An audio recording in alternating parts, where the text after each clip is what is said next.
Hi అండి, welcome to my channel my kitchen. నేను మీ సుకన్య. ఈరోజు మనం చాలా సింపుల్గా అండ్ టేస్టీగా ఉండే గోంగూర రొయ్యల కర్రీ చాలా బాగుంటుంది. అన్నంలోకి అలాగే ఈవెన్ ప్లెయిన్ రైస్లో కూడా చాలా బాగుంటుంది. చపాతీల్లో కూడా తినొచ్చండి. రొయ్యల కర్రీ ఎలాంటి స్మెల్ రాకుండా ఎలా చేసుకోవాలో చూద్దాం. ముందుగా రొయ్యల్ని మంచిగా క్లీన్ చేసుకొని పక్కన పెట్టేసుకోండి. తర్వాత ఒక కడాయి తీసుకొని స్టవ్ ఆన్ చేసి మనం తీసుకున్న రొయ్యలని అందులో వేసుకోండి.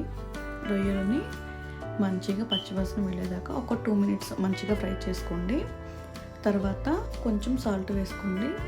అలాగే కొంచెం పసుపు వేసుకొని వాటర్ వేయకుండా మనం ఉడికించేటప్పుడు రొయ్యలు వాటర్ వస్తాయండి. మనం వాటర్ వేయాల్సిన అవసరం లేదు.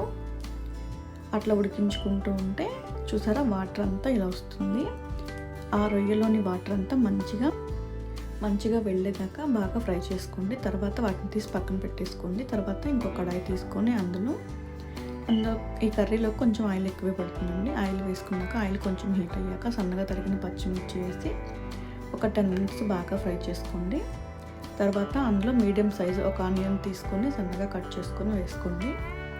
ఆనియన్స్ని మంచిగా ఫ్రై చేసుకోండి.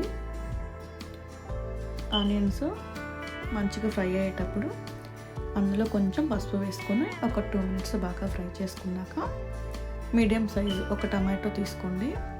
ఒక టమాటో తీసుకొని మంచిగా ఒక 2 minutes బాగా ఫ్రై చేసుకోండి. టమాటోలను వాటర్ అంతా మంచిగా వెళ్ళేదాకా ఇక్కడ ఆయిల్ కొంచెం మంచిగా పైకి వచ్చిందాకా బాగా ఫ్రై చేసుకుంటే టేస్ట్ బాగుంటుంది. చూసారా ఆల్మోస్ట్ టమాటో అంతా మగ్గిపోయింది. టమాటోని మంచిగా మగ్గించుకున్నాక 1 tablespoon అల్లం వెల్లి పేస్ట్ వేసుకోండి. అల్లం వెల్లి పేస్ట్ని పచ్చివాసన వెళ్ళేదాకా బాగా ఫ్రై చేసుకోండి. ఒక 10 minutes మంచిగా ఫ్రై చేసుకున్నాక లిడ్ క్లోజ్ చేసి ఒక 10 minutes ఫ్రై చేసుకోండి. తర్వాత చూసారా ఇక్కడ మనం ఫ్రై చేసుకున్న రొయ్యల్ని ఇట్లా పక్కన పెట్టుకున్నాం కదండి, వాటిని వేసేసుకోండి.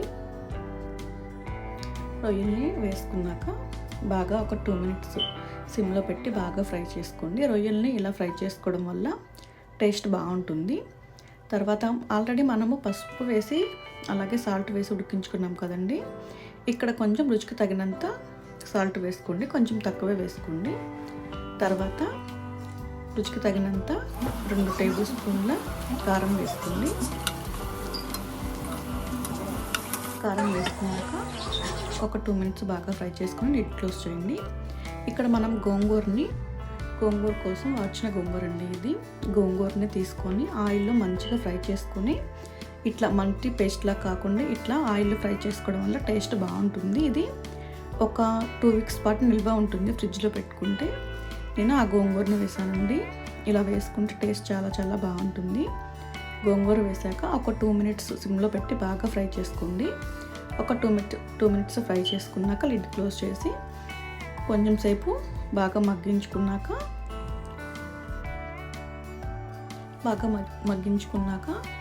గరిటె తీసుకుని ఒక 2 minutes బాగా కలుపుకోండి. తర్వాత అందులో 1 tablespoon ధనియాల పొడి వేసుకోండి. అలాగే 1/2 tablespoon గరం మసాలా వేసుకోండి. వేసుకున్నాక ఒక 2 minutes బాగా ఫ్రై చేసుకోండి. 2 minutes మంచిగా ఫ్రై చేసుకున్నాక అందులో కొంచెం వాటర్ వేసుకోండి. వాటర్ వేసుకున్నాక ఒక 2 minutes బాగా కలుపుకొని లిడ్ పెట్టి క్లోజ్ చేసి ఒక 10 minutes సిమ్లో పెట్టి బాగా ఉడికించుకోండి. అంతే అండి, చాలా సింపుల్గా అయిపోతుంది. టేస్ట్ కూడా చాలా బాగుంటుంది. ఇలా కనుక చేసుకుంటే అన్నంలోకి చపాతీలో కూడా టేస్ట్ బాగుంటుంది. ఇక్కడ చూసారా చాలా ఎమ్మీగా డెలిషియస్గా ఉండే గోంగూర రొయ్యల కర్రీ చాలా బాగుంటుంది. అంతే అండి, చాలా సింపుల్గా అయిపోయి గోంగూర రొయ్యల కర్రీ రెడీ. తర్వాత కర్రీ అయిపోయాక మనం సర్వింగ్ బౌల్లోకి తీసుకొని సర్వ్ చేసుకోండి. ఈ కర్రీ కనుక మీకు నచ్చినట్లయితే ఒకసారి ట్రై చేసి మీ ఫీడ్బ్యాక్ని కమెంట్ సెక్షన్లో కమెంట్ చేయండి. అలాగే మరిన్ని వీడియోస్ కోసం మై కిచెన్ ఛానల్ని సబ్స్క్రైబ్ చేయండి. అలాగే ఈ వీడియో నచ్చితే లైక్ చేయండి, షేర్ చేయండి, అలాగే సబ్స్క్రైబ్ చేసుకోండి.